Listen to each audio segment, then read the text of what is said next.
andito tayong lahat dahil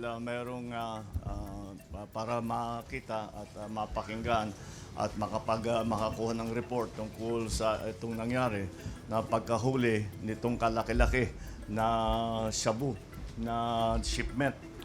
Ang estimate baka umabot ito ng 1.8 tons. So ibig sabihin, ito na yung pinakamalaking huli na nagawa natin.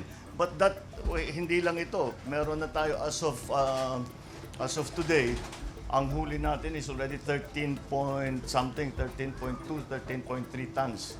I would like also to point out that this is the biggest shipment of shabu na nahuli natin.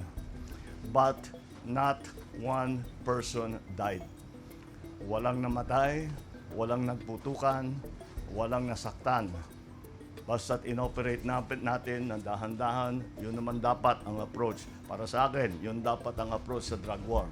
Na ang pinaka-importante is matigil natin ang pag-ship ng mga drugs dito sa pagpasok sa Pilipinas. Pero the one thing that's clear, pinasok ito, hindi ito galing dito sa Pilipinas. Hindi ito linuto dito sa Pilipinas, galing ito sa labas.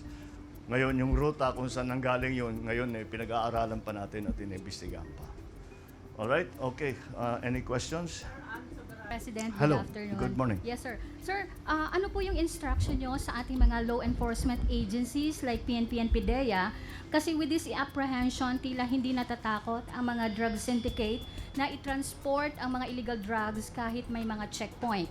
Babala nyo na lang din po sa mga drug syndicate na hindi tumitigil sa kanilang illegal drug activity sa bansa. Thank you. Syndicate. Ano? Yung babala nyo po sa mga drug syndicate na hindi tumitigil sa kanilang ano. Hindi ako bahala kayo sa ginagawa niyo. Basta tuloy-tuloy lang kami. Aabutan din namin kayo. Maliit lang ang Pilipinas. Thank you, sir.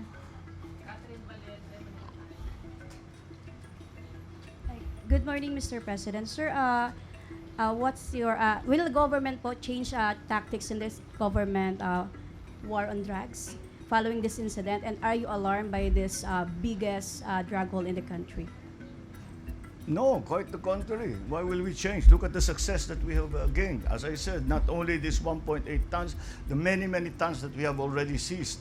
So it's much more than it has been in the past.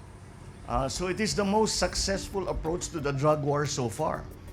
So why will we change it? We won't change it. We'll continue to do what we are doing. Of course, I cannot explain to you the details of what we are doing, but we will continue to do what we are doing.